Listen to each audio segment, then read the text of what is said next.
13장 13절부터 우리가 공부하겠습니다. 마태복음 13장 13절 우리 다 같이 읽겠습니다. 그러므로 내가 저희에게 비유로 말하기는 저희는 보아도 보지 못하며 들어도 듣지 못하며 깨닫지 못함이니라.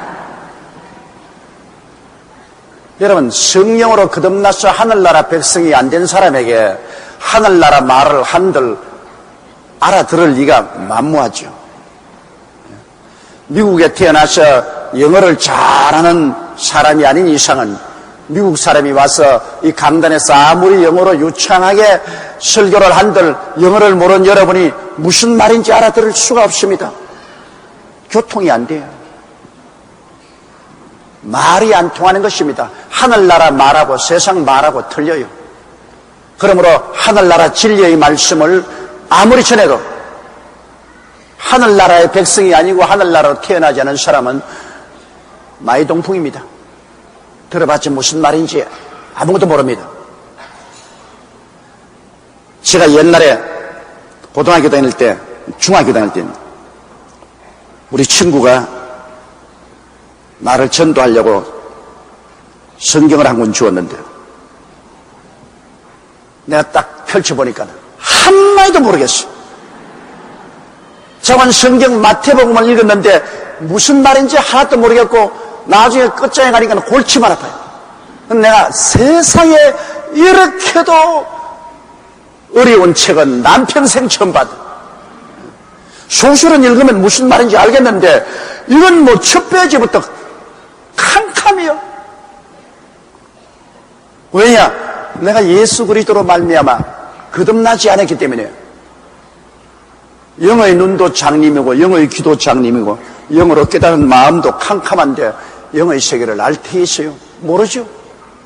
그러나 제가 폐병 걸려 죽게 되었을 때 회개하고 예수를 믿고 난 다음에 그 다음 성경을 펼치니까 성경이 그렇게도 달고 꿀송이보다도 단데요. 성경 구절 하나하나가 살아서 그냥 탁탁탁탁탁 뛰어요. 이 성경 말씀 하나하나가 전부 살아서 뛰어 읽는데 몇 절을 못 읽어 너무 감동이 되었어. 그때는 내 영이 살아났기 때문에 하늘나라 말씀을 깨달아 알 수가 있는 것입니다.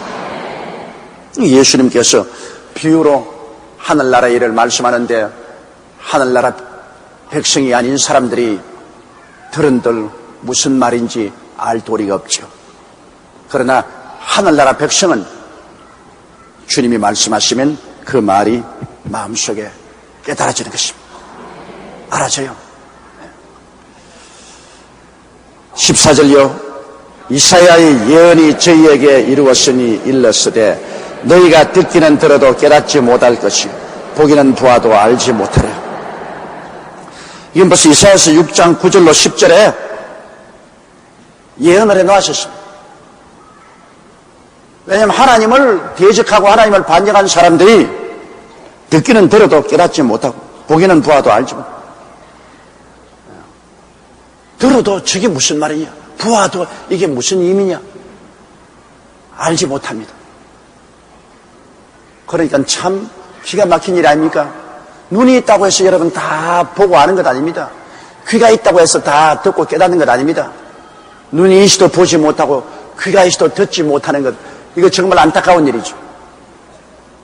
우리 하나님께서 눈을 열어주셔야 보이게 되고 귀를 열어야 듣게 되는 것입니다. 하나님의 마음을 열어야 예수 그리스도가 구주인 것을 알고 믿음을 받아들일 수가 있게 되는 것입니다. 여러분이 예수 그리스도를 믿게 되었다는 것 굉장히 신기한 일입니다. 성경은 자주장사 루디아의 마음을 하나님께서 여심해 그가 예수를 믿었다고 말했습니다. 마음문을 열어주어야 예수를 믿을 수 있어요. 여러분의 마음을 여러분 마음대로 열 수가 없어요. 하나님이 마음문을 열어주셔야 됩니다. 하나님이 완악하게 할 사람은 완악하게 하고 긍휼을 베풀 사람에게는 하나님이 긍휼을 베풀어 주시는 것입니다. 바로 왕의 마음은 하나님이 완악하게 하시며 그가 자꾸 완악하게 되어 하나님의 기사와 이적을 보고도 항복하지 않냐고 자꾸 되지겠습니다. 그것은 하나님이 바로 왕을 멸하기로 작정하시고 그 마음을 완악하게 만들매 그가 점점 하나님 일에 대적하다가 나중에는 멸망받고 말았습니다. 홍해수에 빠져 죽고 말았습니다. 하나님이 긍휼을 베풀 사람의 마음문을 열어주십니다. 마음을 녹여주시고 마음문을 열어주시면 그 마음문이 열려요. 한날 한시에 태어난 에서와 야곱을 보십시오. 이삭의 시에서 태어났으며 한 어머니 리브가의 뱃속에서 한날 한시에 태어난데도 성경은 말하기를 하나님이 나는 야곱을 사랑하고 에서를 미워했다고 말했습니다. 걔들이 태어나기 전에 어떤 선과 악을 행하기도 전에 하나님께서 절대 주권자이심을 하나님이 택하신 원리를 쫓아서 하나님께서 나는 야곱은 사랑하고 에서는 미워했다. 거기 뭐 할 말이 없습니다. 왜? 하나님은 절대 주권자요 창조자요 원하는 자를 택하기도 하고 원치 않은 자를 버리기도 하는 것입니다. 그래서 하나님께서는 야곱의 마음은 자꾸 열어주십니다. 그러므로 야곱은 사기성이 많았지만은 늘 하나님을 찾고 하나님을 사모했습니다. 그러나 에서의 마음은 하나님이 닫아버립니다. 에서는 하나님에 대해서 관심이 없습니다. 그는 하나님을 찾지도 아니하고 하나님을 믿지도 아니하고 하나님께 기도도 안 드렸습니다. 그 마음을 닫아버린 것입니다. 그러므로 오늘날 여러분이 예수를 믿었다는 것은 하나님이 자비를 베푸셔서 여러분의 마음을 열어주신 것입니다. 이거 얼마나 특권인지 모릅니다. 하나님의 선택을 받았다는 것, 이 얼마나 놀라운지 모릅니다. 선택받은 사람, 여러분은 선택받은 사람입니다. 옆에 있는 분들에게 당신은 선택받은 사람입니다. 그러면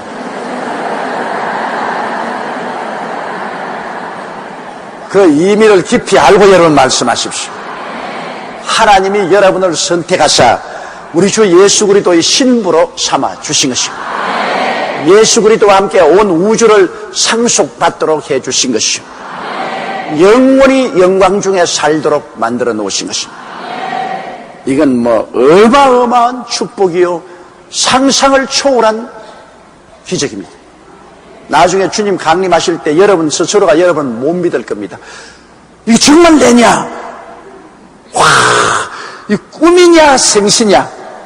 어떻게 내가 이런 일이 있을 수가 있느냐? 와, 설교는 듣기는 들었지만은 진짜 예수님이 계시네. 그렇게 여러분 감동하고 감탄할 날이 다가옵니다. 그러므로 우리가 듣는 귀, 보는 눈을 얻었다는 것 얼마나 감사한지 말로 다 할 수가 없어요. 하나님이 그렇게 해 주신 것을 우리가 감사하는 것입니다. 15절요. 이 백성들의 마음, 15절요. 이 백성들의 마음이 완악하여져서 그 귀는 듣기에 둔하고 눈은 감았으니 이는 눈으로 보고 귀로 듣고 마음으로 깨달아 돌이켜 내게 고침을 받을까 두려워함이라 하였느니라. 하나님 보시기에 이스라엘 백성이 완악하여져서 귀는 듣기에 둔합니다. 자, 오늘 우리 하나님 모르고 눈은 감았어요. 아예 눈으로 보고 귀로 눈은 듣고 마음으로 깨달아 돌이켜 내게 고침을. 그런데 희한하게 안 믿는 사람들은 자기가 믿을까 겁을 내고 있습니다. 여러분, 전혀 하나님을 안 믿는 사람 교회 가자 하면 겁을 냅니다. 나도 예수쟁이 돼가지고서 너처럼 주일날 교회 나가고 찬송 부르고 기도하고 아유 난 싫어. 난 내가 예수 믿게 될까 겁나. 여러분 진짜로 안 믿는 사람은 자기가 믿게 될까 싶어서 겁을 냅니다. 왜? 아유 나 믿게 되면 나 술도 끊어야 되고 담배도 끊어야 되고 세상 놀이도 다 끊어야 되고 너희들처럼 주여 하고 살아야 되니 아니 나 싫어. 나 그거 안 할래. 진짜로 예수를 안 믿는 사람은 믿게 될까 겁을 내고 있습니다. 이 성경이 그렇게 말하고 있습니다. 눈으로 보고 귀로 듣고 마음에 깨달아 돌이켜 내게 고침을 받을까 두려워하고 있습니다. 왜? 눈을 떠서 보고 귀를 열어서 듣고 마음으로 깨달아 주님을 믿으면 하나님이 고쳐주시거든. 죄악의 사람, 멸망의 사람을 고쳐서 구원받고 하나님 백성으로 만들어주는데 그렇게 될까 겁을 냅니다. 왜? 이 세상을 너무 사랑하고 이 세상에 찌들어져 있어가지고서 세상을 잃어버릴까 겁을 내는 것입니다. 예수 믿고 나면은 이 세상이 얼마나 더럽고 추악하고 냄새가 나는지 말로 다 알 수 없어요.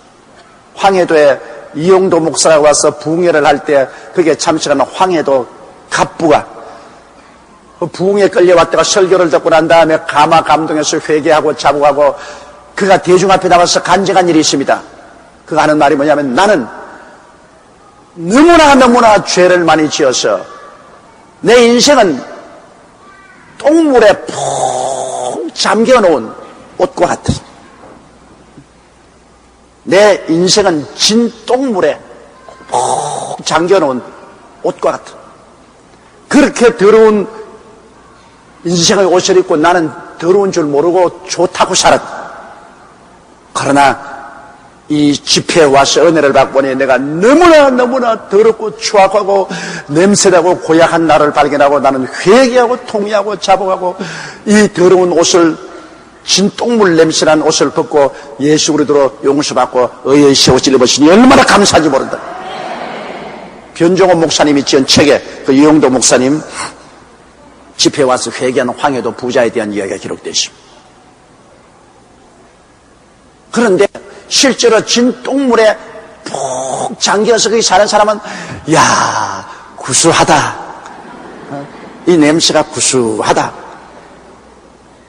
그러고 안 나옵니다. 옛날에 시골에서 농사 지으려면 여러분 그 시골의 화장실은 아주 깊이 파놓고 거기에다가 나무가지 2개 쳐놨어요. 고개를 안 하다가는 빠집니다. 그런데 우리 할머님이 늘 하신 말씀이 내가 기억나는데요. 우리 할머님은 평생을 그저 인분을 가지고서 비료로 사용해서 쓰고 하지 않습니까? 그러니까 할머니 하는 말이 야 화장실에 앉아있으면 그 화장실 냄새가 구수하다 그래요. 그런데 기억이 나서 진짜로 구수한가 싶어 가보면 나는 냄새가 나서 견딜 수 없어. 그 할머니 나는 안 구수해. 냄새가 나서 못 견디겠어. 그러니까 이놈아 너는 인분이 없이는 우리가 농사를 지을 수 없다는 것을 몰라서 그렇다. 그때는 비료가 있기 때문에 인분을 써야 임마 콩도 먹고 팥도 먹고 보리도 먹고 밀도 먹을 수 있는데 얼마나 고맙냐. 그러니까 인분이 구수하다. 옛날에 우리 한국에서는 비료를 못 쓰기 때문에 전부 인분을 써요.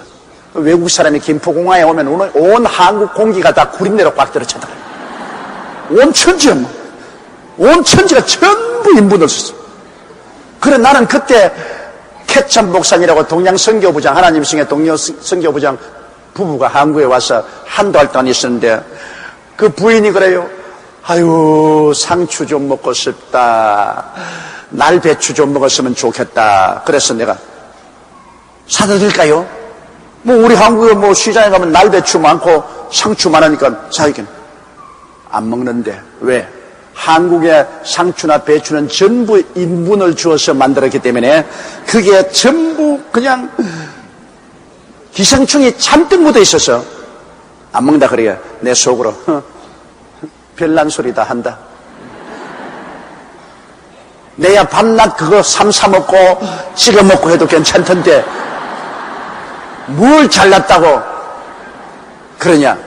내 속으로 아주 고약하게 생각이 되더라고요. 근데 사람이란 다 처지가 바뀌면 그래요. 내가 지금 선교해서 아프리카에 가면은요 절대 채소 안 먹어요. 그게 막 인분을 써가지고 막 만들어가지고서 슥슥슥슥 물에 씻어가 갔다가 막 먹는데 날 보고 먹어라 주는 건 내가 안 먹어요. 겁이 나서 못 먹겠어요. 우리 어릴 때 바로 그 팔자였는데 내 몸에요 병원에 가서 신체 검사를 하면 도저히 현대의학으로 못 고칠 이 벌레가 있어요. 그래 그 벌레를 컴퓨터에서 알아내는데 용하게 알아내요. 당신 이 벌레는 아프리카에서 들어온 벌레고 이거 하나는 남미에서 들어온 기생충이라는 내 몸에 기생충이 꽉 들어찼대요. 피 속에.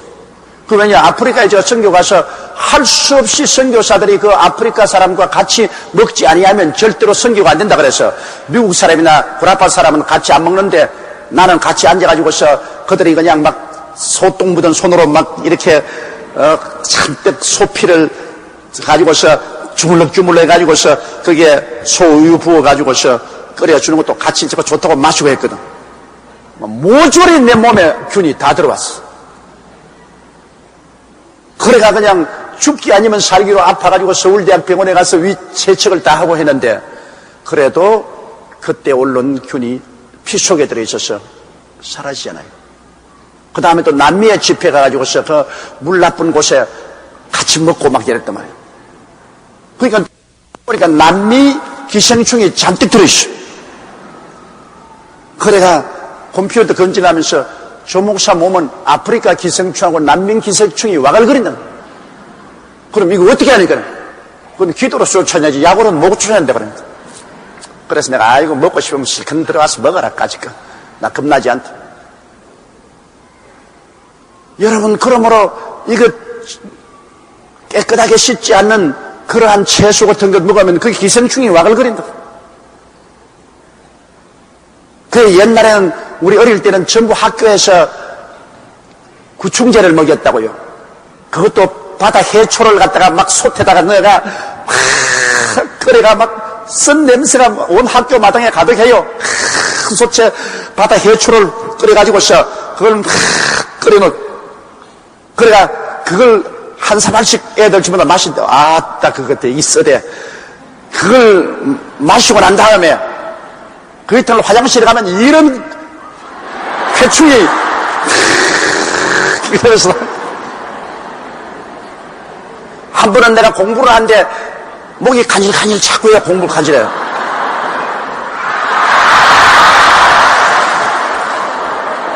수업 시간에 목 안에서 회충이 걸어 나오더라고.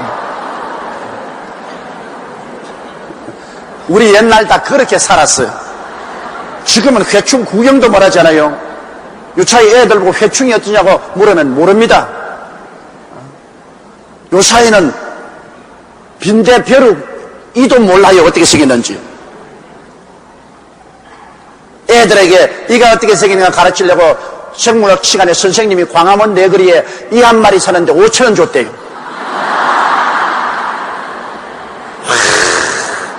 그럴 줄 알았으면 옛날에 내가 불광동에서 개척할 때 그때 이 모아놨으면 지금 내가 부자들 본당했을 거예요. 그때는 바지 이렇게 털면 쫙 흘러요.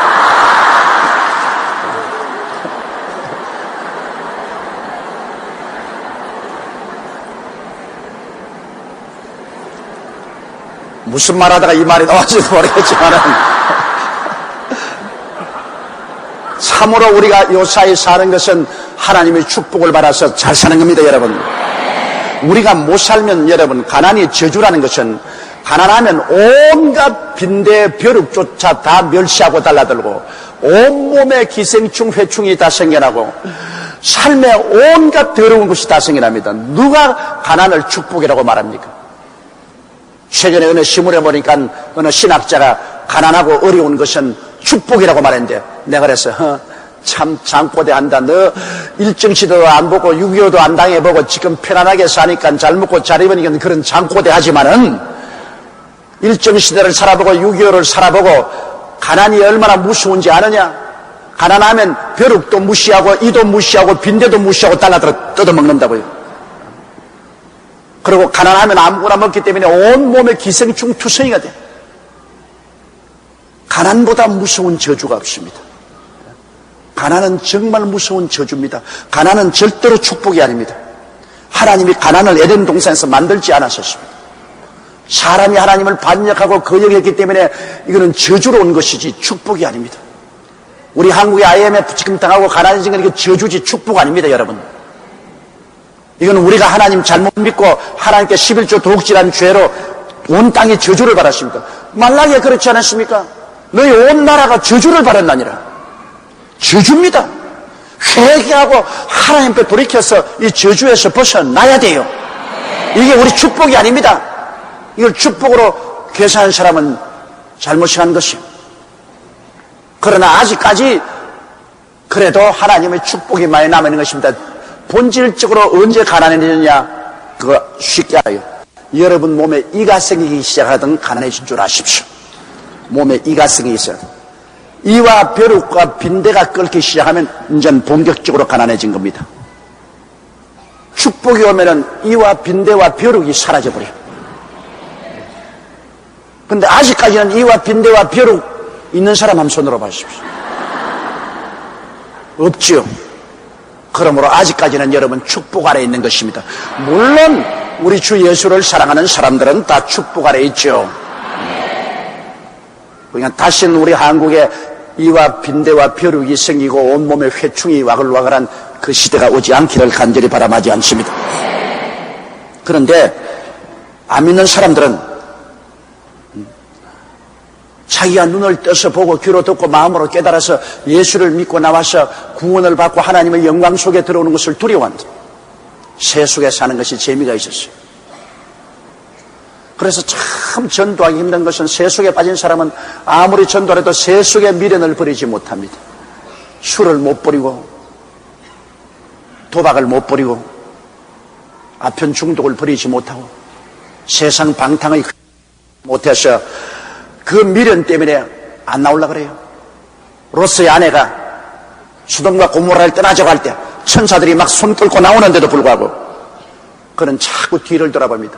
소돔 고모라 성의 그 방종의 생활에 젖었기 때문에 그 미련을 버리지 못하고 자꾸 뒤를 돌아보다가 황 소돔 고모라 성이 터짐에 거기에 있는 유황이 하늘로 올라가서 빛처럼 쏟아졌어.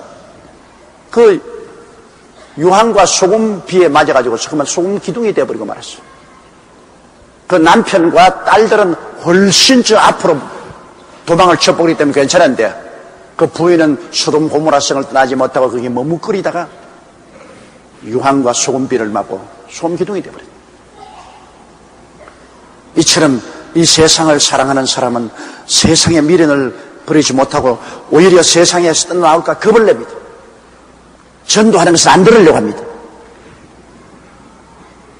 그러니 정말로 답답하잖아요. 구원을 받는 우리들은 보니 얼마나 좋습니까? 맑은 하늘나라 공기 마시고 맑은 하늘나라 샘물 마시고 마음에 소망 차고 하나님의 믿음, 소망, 사랑, 의와 평강과 희락을 가지고 사는 것이 얼마나 큰 축복입니까?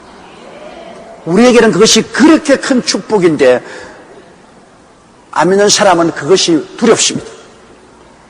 그 생활에 들어가기가 싫습니다.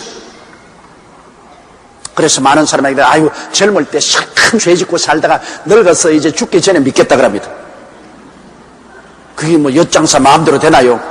젊을 때 하나님 부르시다가 대답 안 하면 늙어서 하나님이 부르신다고 보장할 리가 없습니다. 자기 마음대로 안 돼요.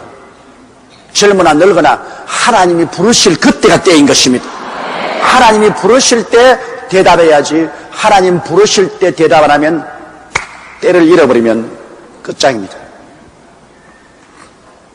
자기 마음대로 필요할 때 하나님 오시오, 필요하지 않을 때 하나님 가시오, 그렇게 할 하나님이 아닙니다. 하나님은 주권자입니다. 여러분, 하나님은 하나님이시고 절대 주권자입니다. 어디 감히 하나님을 바라보고 오시오 가시오 마음대로 합니까? 하나님은 당신의 마음에 원하는 대로 행하십니다. 여러분도 다 하나님이 원하셔서 구원하신 것입니다. 여러분이 뭐 구원받고 싶어서 구원받은 줄 압니까? 하나님이 원하셔서, 하나님 당신의 마음에 결정해서 하나님의 자녀로 부르신 것입니다. 웬 말인지 웬일인지 알 수가 없어요. 내가 뭐 잘났기에 하나님께서 나를 불러주신지 내가 알 수가 없어요. 그리고 우리는 다른 사람 위해서 기도할 때 하나님 저 사람도 불러주시옵소서, 저 사람도 하나님 불러주시옵소서. 우리 간절히 기도하죠. 우리는 기도할 따름이죠. 우리 마음대로 구원을 못 시게. 내가 옛날에 선교사 따라다닐 때 켄 타이스 목사라는 분이 선교사로서 내가 그분 통역을 하고 다녔는데, 내가 처음 구원을 받고 뭣도 몰라서 내가 밖에 나가서 막 전도해서 몇 사람 버스 안에서 예수 믿겠다고요. 그래 내가 들어와서 켄 타이스 목사 보고, 선교사님 오늘 내가 몇 사람 구원시켰다고, 내가 몇 사람 구원했다고 그랬습니다. 구원시켰다는 게 아니라 내가 몇 사람 구원했다고 그래요.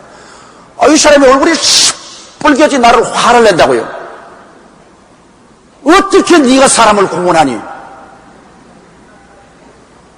예수님이 구원하지 네가 어떻게 구원하니? 아, 그럼 나에게 면박을 탁 주게 내가 어찌 화가 나는지 말이지. 이제 내가 전도하려나 봐라.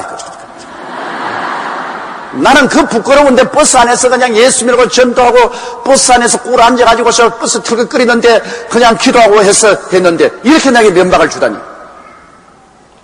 그렇게 내가 아주 시험이 들었는데 이제 지나고 보니까 그분 말이 참 약이 되고 좋은 말이에요.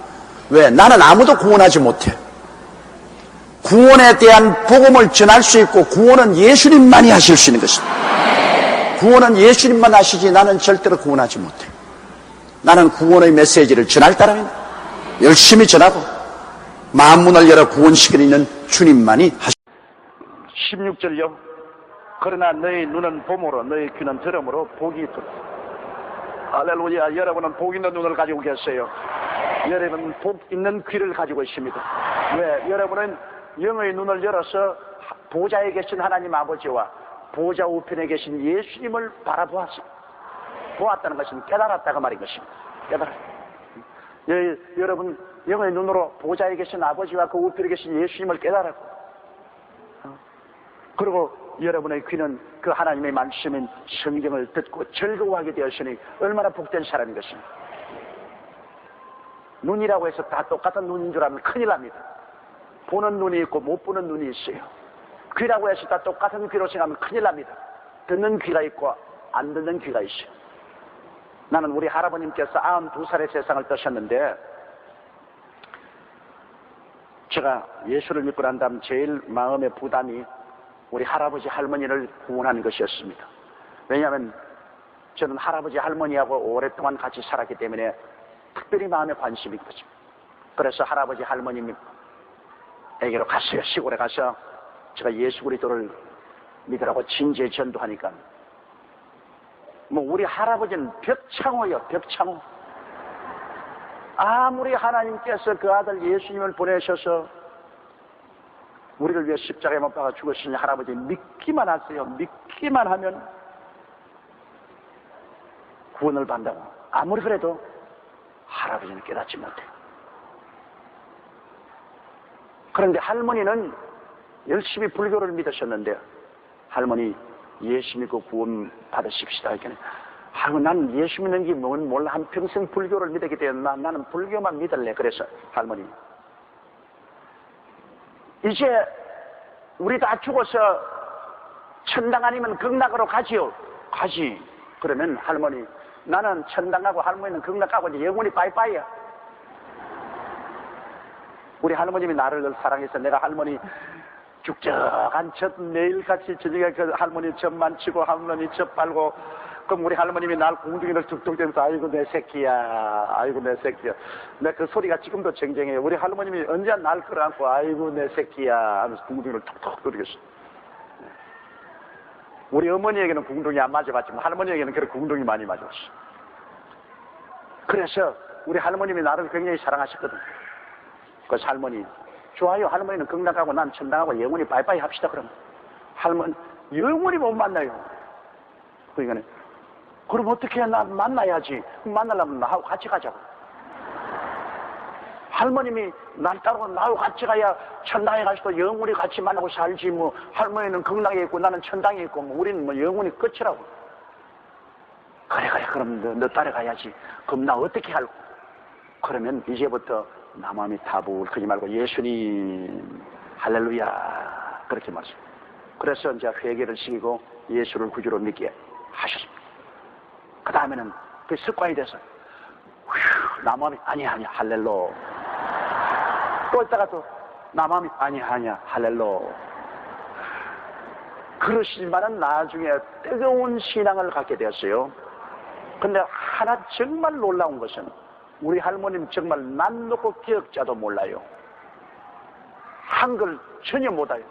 그런데 할머님이 하루 가니까 찬송가 책을 들고서 찬송가를 부르고 있는데 물론 곡조는 당신이 지은 곡조로 고개크는 강림하사 찬송하게 하소서 이렇게 마음대로 지어가는데 그래도 찬송가를 읽고 계셔요. 그래 내가 할머님이 어떻게 찬송가를 읽습니까? 그러니까 야, 희한한 일 생겼다.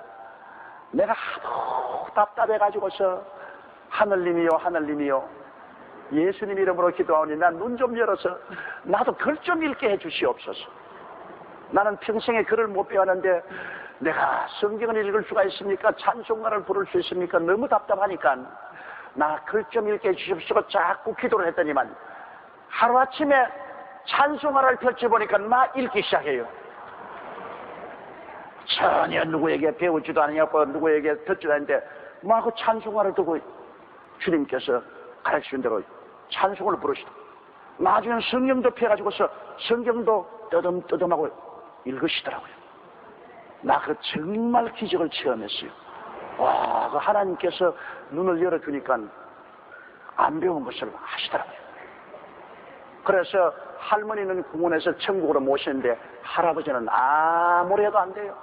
빌어도 안 되고 협박을 해도 안 되고 뭐 아예 그냥 깜깜절벽이요. 그러니 여러분 보는 눈, 듣는 귀를 가졌다는 것이 얼마나 큰 축복인지 말로다. 눈은 보아 축복되고 귀는 들어야 축복이 되는 것입니다. 17절요. 내가 진실로 너에게 이르노니 많은 선지자와 의인이 너희 보는 것을 보고자 하여도 보지 못하고 너희 듣는 것을 듣고자 하여도 듣지 못했느니라. 많은 선지자와 의인은 아브라함으로부터 시작해서 이삭과 야곱으로부터 시작해서 그 이외에 이사야, 예레미야, 에스겔, 다니엘, 호세아 수없이 많은 선지자와 의인들이 다 그들이 예언하고 끊임없이 가르치고 한 것이 하나님의 아들 예수님에 대한 것입니다. 그러나 예수님을 그들은 보지 못. 성경의 모든 가르침은 다 예수님에 관한 것을 말하는 것입니다. 그런데 그 예수님을 그렇게 그들은 예언하고 가르쳤지만은 그 예수님을 눈으로 보지 못하고 귀로 듣지 못했는데 예수님의 제자들은 그 선지자와 의인들이 증거하고 예언한 그 예수님을 직접 눈으로 보고 그 음성을 듣고 그와 함께 몸을 치대고 함께 자고 깨서니 그 축복이 얼마나 큽니까? 사람은 복을 너무 많이 받으면 복인 줄 몰라요. 그렇게 큰 복을 받고 그 시대 사람들은 그렇게 엄청난 축복을 그들이 받았으면서도 그리스도를 배반하고 등을 돌리고 그리스도를 영접하지 않은 참으로 슬프고 자 18절요.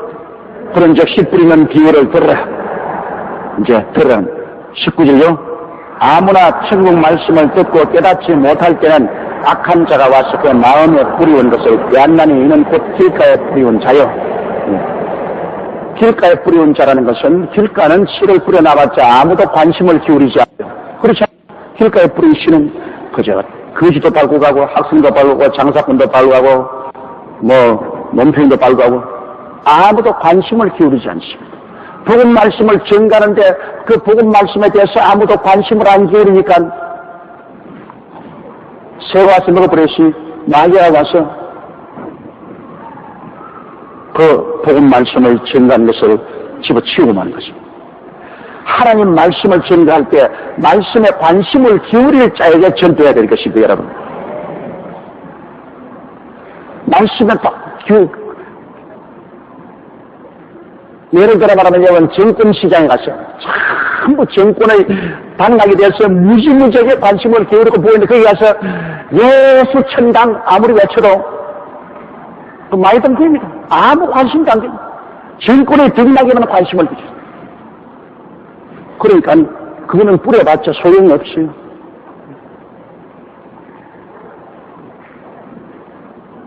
이러므로 무관심한 사람들에게 예수를 전가하는 것은 힘듭니다. 부귀영화 공명이 꽉 들어찬 사람은 천당에 대해서 무관심합니다. 회개와 복음정리에 대해서 무관심합니다. 그러므로 부자가 천국에 들어가는 것은 약대가 바늘기로 들어가는 것보다도 힘든 이유는 무관심하기 때문인 것입니다. 그런 부귀영화 공명에 대해서 도저히 복음에 대해서 관심이 없어요. 그럼 가난한 자에게 복음이 전파된다는 것은 뭐냐? 가난한 사람들은 현재 내가 가난하고 고통스럽고 괴롭기 때문에 나를 도와줄 자에 대한 관심을 기울입니다. 그건 예수님이 오셔서 도와준다고 하니까 관심을 기울인 것입니다. 관심을 기울인. 사람이 귀를 기울여 관심을 기울인 거기에 복음을 전해야 효과가 있지요. 무관심한 사람에게 필요 없습니다. 그러므로 여러분이 복음 전할 때 되게 낭패와 실망한 당한 사람, 고통당하는 사람, 가난한 사람, 병든 사람, 이런 사람에는 관심이 있습니다. 나는 우리 교회 주의 조금 중에 어떤 사람이 병원에 가서 전도하는 그 비결에 대한 이야기를 들었어요. 그 참내 지혜롭다 했어요. 병원에 가면 전부 관심이 어떻게 병 고칠까 그게 관심입니다. 그렇죠?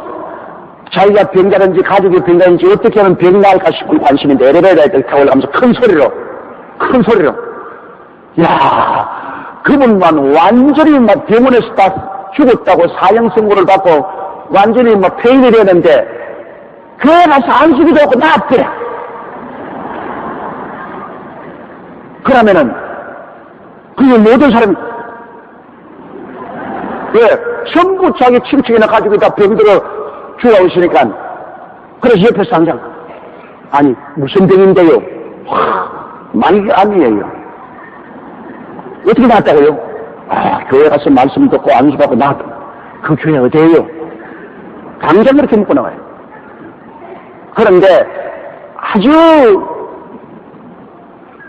지혜 없는 주의 종도 있어. 한 번은 엘리베이터를 타고 병원에서 가면서 그 사람 말이야 어머니 죽게됐는데 교회 가서 안수하고 나왔대. 사람들이 거기더니 옆에 있다가 무슨 안수만 바라는 게 아니라 약도 먹었대요. 그러다 그만 꽉 쥐어 박아버리니까 말았다는 거지. 아니 내내 그렇게 하는데 말이야 그런 엉터리로 박자를 맞춰주는 법이 어디 있어요? 그러니까 병든 사람은 전부 다 병고침에 대한 관심이 있기 때문에 예수 그리스도로 말미암아 병고침을 받았다고 하면 귀가 팍 열리는 겁니다. 그럼 교회를 찾아오는 거예요. 헐벗고 굶주린 사람에게는 주님께서 축복해서 도와주심으로 이 고통에서 벗어날 수 있다고 하면 눈이 번쩍 뜨이는 거예요. 관심을 기울이는 것입니다. 이러므로 여러분이 복음 전할 때 아예 무관심한 사람에게는 괜히 헛수고하지 마십시오. 그것은 길거리에 던진 씨앗과 같아서 다 밟아버리고 지나가버리고 마귀가 그 빼앗아가버리고 말아요. 그 다음 20절요. 돌밭에 뿌리웠다는 것은 말씀을 듣고 즉시 기쁨으로 받되 21절요. 그 속에 뿌리가 없어 잠시 견디다가 말씀을 인하여 환난이나 핍박에 일어나는 때에는 곧 넘어지는 자요. 돌자국 같은 흙이 깊지 않기 때문에 씨를 뿌리면 곧장 사게 나지. 그러나 뿌리가 얕기 때문에 햇빛이 비치면 곧장 습기가 없으므로 말라버리잖아요. 같이 복음을 듣고 난 다음에 아주 복음 말씀을 기쁘게 받아들여서 예수를 잘 믿는가 하더니 그 마음에 신앙의 뿌리가 깊이 들어가지 못하기 때문에 예수 그리스도 믿음으로 말미암아 불이익이 다가오고 핍박이 다가오고 욕을 먹으면 그대로 버리는 것입니다. 내가 잘 아는 우리 아버님 친구 한 사람이 있었는데 그분 예수 그리스도를 구주로 모시고 난 다음에 굉장히 기뻐하더라고요. 기뻐해서 그 한 말이 성경 중에 로마서가 세계에서 제일 좋은 문학 작품이고 제일 좋은 말씀이라고 그러고 저보고도 예수를 믿으라고 고민하는데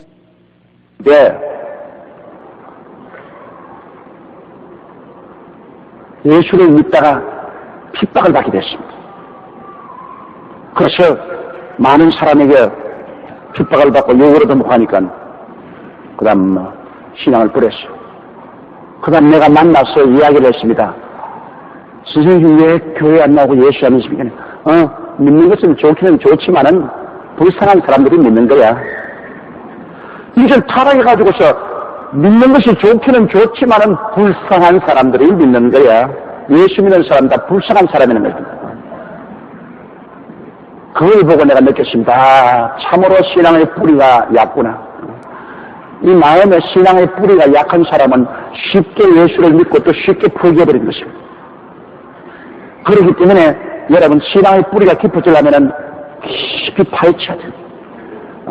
막 밭을 전기로 깊이 파가지고서 자갈을 다 드러내고 거기에다가 심으면 뿌리가 깊어집니다. 그러므로 깊은 신앙이란 시험과 환난과 고통의 전기가 가슴을 갈아제껴야 돼요. 고난이 와서 갈아제껴야 돼요. 그래서 그거를 말미암아 회개하고 통회함으로 돌자각을 다 제껴버리고 난 다음 그게 믿음의 씨앗이 들어오면 그거는 깊이 뿌리가 내린 것입니다. 그는 동남풍이 불고 서북풍이 불어도 태양이 비추어도 끄떡하지 않습니다. 이러므로 깊은 신앙은 깊은 고통을 통해서 다가오는 것입니다. 고통은 깊다 그러죠. 여러분, 고통이 높다 그런 말 안 하지요. 깊은 고통이라고 말하지 높은 고통이라고 말하지 않습니다. 깊은 고통이지요. 기쁨도 높은 기쁨이라고 말하지 않습니다. 큰 기쁨 아니면 깊은 기쁨이라고 말합니다. 고통도 깊이 들어가는 것이고 기쁨은 더 깊은 곳에 있습니다. 고통이라는 그 깊은 길을 들어가야 그 깊은 데 있는 기쁨을 취할 수 있습니다. 고통을 통하지 않은 기쁨이란 기쁨이 아닙니다, 여러분. 큰 고통을 당하고 어린애기를 낳은 부모는 어린애를 굉장히 사랑합니다. 어린애를 낳을 때 그냥 굉장히 고려를 하고 고통을 당하고 눈물을 흘리면서 아기를 낳은 사람은 고통을 통해서 난 있는 그 어린아이에 대한 사랑도 깊어집니다. 죄송합니다. 그렇기 때문에 아버지 사랑보다 엄마 사랑이 훨씬 크지 않습니까? 아버지는 고통 안 당하고 애를 낳았기 때문에 아버지는 그냥 사랑은 하죠. 그러나 어머니가 자식을 사랑하는 만큼 그 깊이는 사랑하는 거죠. 또 요사이 많은 어머니가 자식을 그렇게 깊이 안 사랑하는 이유가 있어요. 왜냐? 고통 안 당하고 어린애기를 낳기 위해서 백제가 애를 낳았거든요. 그 백제 가지고 애를 낳았기 때문에 별 고통을 안 당하고 구로 안 하고 낳았기 때문에 사랑은 하지만은 그러나 옛날 우리 어머니가 사랑하던 것 같은 그런 깊은 진국의 사랑이 안 나오는 겁니다. 별 도리 없이. 고통과 기쁨은 같은 길입니다, 여러분. 고통과 신앙과 기쁨은 같은 길이에요.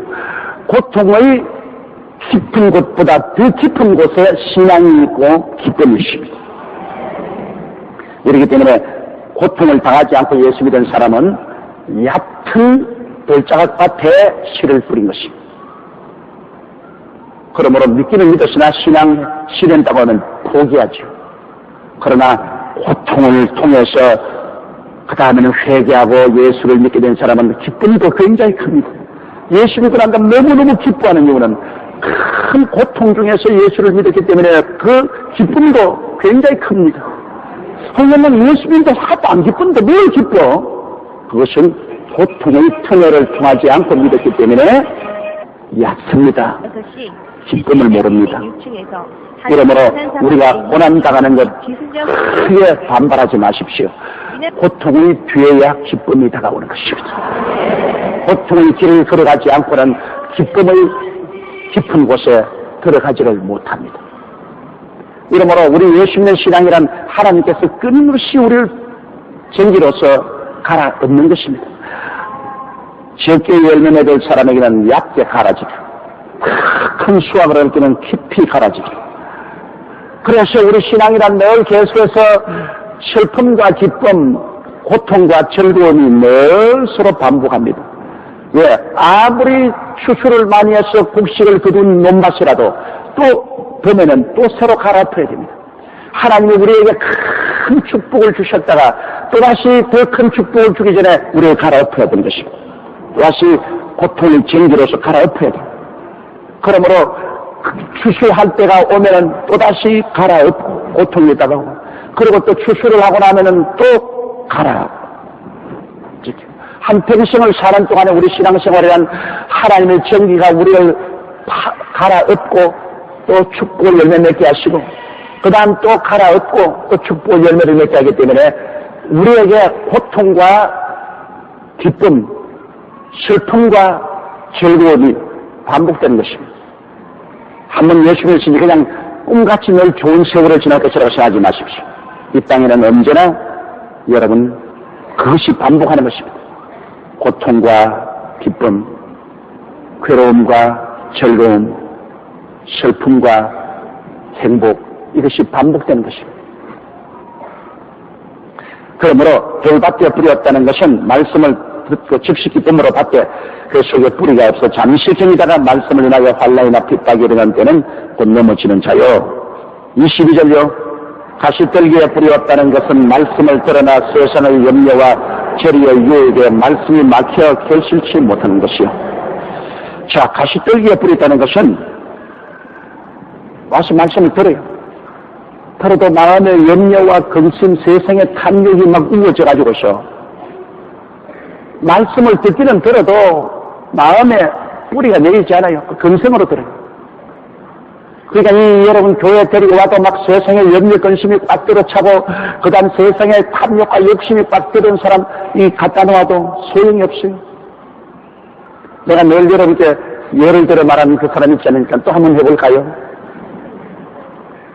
서울대학병원에 입원했는데 모 회사 사장인데 그런 돈을 벌겠다는 욕심이 확 들어찼어. 근데 병원에 더 이상은 이미 사형선고를 했습니다. 재생 불가능한 암에 걸렸어요. 그래 내가 가서 옆에서 전도를 자꾸 하는데 참 시원하게 내 말을 가만히 듣고 있어요. 내가 열심히 전도를 하면 가만히 듣고 고개를 끄덕끄덕끄덕 하다가 순식간에 옆에 있는 부인 보고 비서에게 말해가지고서 그 물건 그 빨리 사라 그래. 그 물건. 내가 전도를 열심히 하고 듣는 줄 알았더니 그 소리 하고 있어. 그러다 또 내가 또 내 말씀 좀 들으세요. 예, 듣겠습니다. 그럼 또 열심히 전도하니 그 전화번호 빨리 돼. 빨리 그 물건 지금 팔아야 되는 거 아니야. 그 말을 해도 소용이 없어. 전도한테 잘 듣는 것 같으나 또 다른 소리 하거든. 이럴 때 이런 형제나 그러지만 나중에 세상 뜨는 시간에 부인이 찬송가를 부르고 여보 예수 그리스도를 믿고 구원을 받으니까 그래 알았어. 그래 배배배배 그러셨습니다. 그러냐 빨리 배를 사가지고 저 무역을 하라 그 말을. 빨리 배를 사가지고서 무역을 하라. 그 말을 내가 하는데 죽을 때가 배배배배 그것입니다.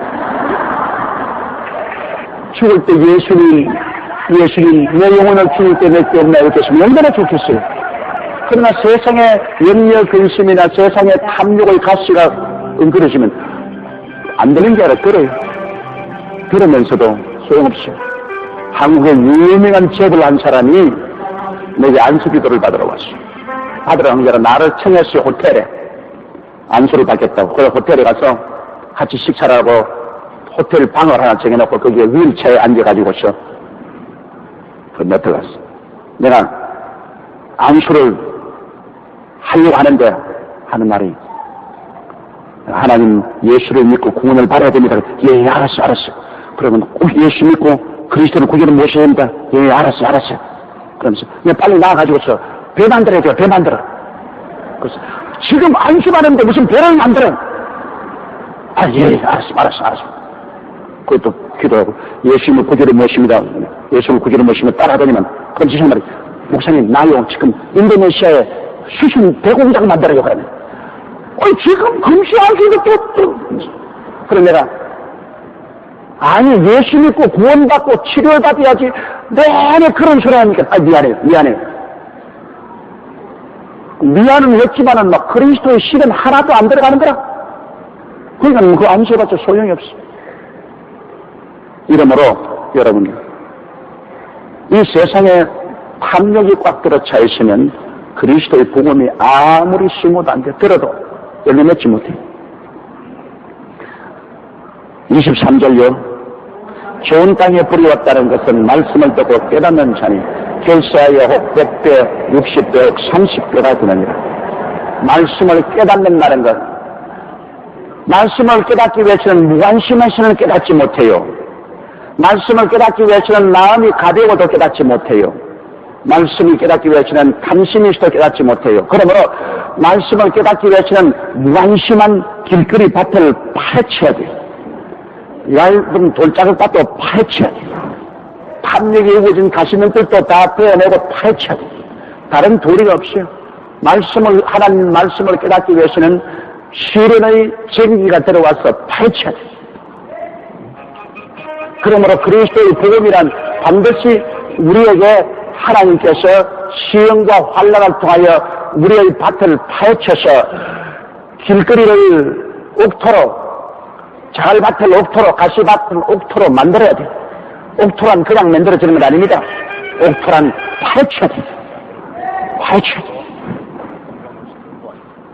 파헤치는 것은 슬프고 괴로운 것입니다.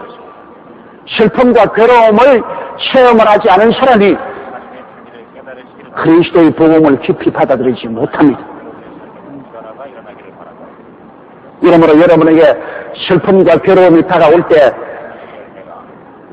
고통스럽고 원망스럽지만은 그 길이 바로 진리를 깊이 깨닫고 깊은 은혜 속에 들어가는 길이라는 것을 알게 되시기를 주의 이름으로 축원합니다. 하나님의 한 머리 축복을 쫙 주시면서도 다른 면에서는 자꾸 파헤칩니다. 그 아래 축복만 내리시면 안 됩니다. 한 머리의 축복을 받으면서도 다른 면에서는 또 파헤칩니다. 또 거기에다가 또 축복을 주면 또 다른 면에 또 파헤칩니다. 100% 좋은 일만 있으면 안 돼요. 그러면은 무관심해지고 말아요. 끊임없이 마음의 고통을 가지고 눈물을 흘리며 씨를 뿌리도록 만들어야 돼요. 눈물을 흘리고 씨를 뿌리는 자는 기쁨으로 단을 안고 돌아야 돼요. 그러므로 한 머리의 기쁨으로 단을 안 하면 또 다른 면에서 눈물을 흘리고 뿌려야 돼요. 사업이 잘 되면 남편이 속을 썩이고, 남편이 사랑을 해주고 참 좋으면 자식이 속을 썩이고, 자식들이 다 1년 대학에 와서 공부 잘하고 척척 잘 걸리면 사업의 고통이 다가오고, 여러분 꼭 한 머리는 하나님께서 고통과 눈물을 갈아치킨 것입니다. 그래서 무관심하게 되지 않고 얕은 신앙을 갖지 않고 탐욕의 가시ment불에 휩싸이지 않게 만들어주는 것입니다. 100% 좋으면은 사람은 무관심해집니다. 모든 것이 등가스가 되버려오면 그 다음에는 무관심해져요. 이러므로 여러분에게 여러 가지 시험과 환난이 다가오는 것은 온전히 기쁘게 되십시오. 여러 가지 시험과 환난이 다가오는 것이 그게 큰 축복이라고 여러분. 그를 통해서 하나님이 더 큰 축복. 24절요. 예수께서 그들 앞에 또 비유를 베풀어 가라사대 천국은 좋은 씨를 벼밭에 뿌린 사람과 같으니, 천국에 대한 여러 가지 비유를 주님께서 말씀하시는데, 이 천국이 구만이지 않게 멀리 있는 것이 아닙니다. 천국이 지금 지상에 와 있기 때문에 지상에 있는 것을 비유로 들어 말씀하는 것입니다. 천국은 예수 그리스도에서 회개하라 천국이 가까워 왔다시니 그 천국이 지상에 지금 왔어요. 그 지상에 와 있는 천국이 어떤 천국이냐? 금시도 말한 씨 뿌린 자의 비유대로 우리를 천국이란 우리 가라 엎어가지고서 옥토를 만들어서 씨를 뿌리면 이것이 천국이라는 것을 가르치고, 또 주님께서 천국은 좋은 씨, 천국은 좋은 씨입니다. 나쁜 씨가 아닙니다. 천국은 정말로 좋은 씨인데 좋은 씨를 제 밭에 뿌린 사람과 같다. 좋은 씨를 자기 밭에다가 뿌렸으니까 고무 사기 나고 줄기가 나고 잎이 돋고 열매 맺지 않겠습니까? 그런데 25절 보면요. 사람들이 잘 때 그 원수가 와서 곡식 가운데 가라지를 덮어. 자, 이게 문제입니다. 천국은 교회도 보세요. 이 성도들이 다 모여가 좋은 씨를 뿌렸습니다. 예수 그리스도의 복음의 좋은 씨를 뿌렸습니다. 뿌렸으니 그런데 좋은 일만 있어야 되지 않습니까? 그런데 사탄이 들어와서 가라지도 뿌리면서 가라지도 교회마다 완전히 100% 좋은 성도만 있잖아요. 꼭 교회마다 가라지가 있어가지고서 예수 믿는 성도 형태는 다 가지고 있으면서 계속해서 파괴합니다.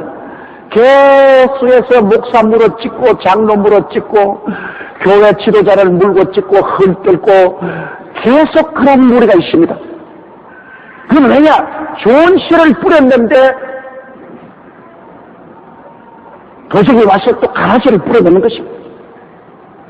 그건 우리 잘 알아야 돼요. 신도들이 그거 잘 알아야 돼요. 그래서 가라지를 뿌린 것은 그 가라지가 좋은 씨하고 섞여가지고 있으면서 좋은 씨를 파괴하는 겁니다. 우리는 어릴 때 논에서 피 뽑기 일을 많이 정말 허리 아파요. 그러나 피와 벼를 여러분 구별하는 것 모르면 꼭 벼가 왔습니다. 피가. 그러나 피는 그 잎사귀의 사이에 이 줄기가 굉장히 두껍게 남아 있습니다. 벼는 그렇지 않아요. 근데 피는 줄기가 짙어요. 그래서 그 벼농사를 지으면 그 반드시 피를 뽑아야 돼요. 피 뽑기 해야 돼요. 그 안 뽑아놓으면 그가 벼를 녹여버립니다. 근데 어떻게 벼만 심었는데 어떻게 피가 생깁니까? 그러나 피가 꼭 눈은 색이 나거든요. 그러므로 여기도 보면 사람이 잘 때 그 원수가 와서 곡식 가운데 가라지를 때 뿌려갔더니 이러므로 교회라는 것이 하나님의 교회지만 오늘날 지상천국, 여기 지상천국이니까 이 지상천국에 꼭 원수가 와서 가라지를 뿌려놓습니다. 그래서 교회는 끊임없이 분쟁을 일으키는 무리가 있습니다. 언제나 부정적으로 말하고 언제나 분열을 가져오려고 싸움꾼이 오고 그걸 교회는 기도로서 막아야 돼. 가라지를 자꾸 뽑아내야 돼. 농사를 짓는데 여러분 가라지 그대로 두면 안 되니까 자꾸 뽑아내야 돼. 자꾸 뽑아내요.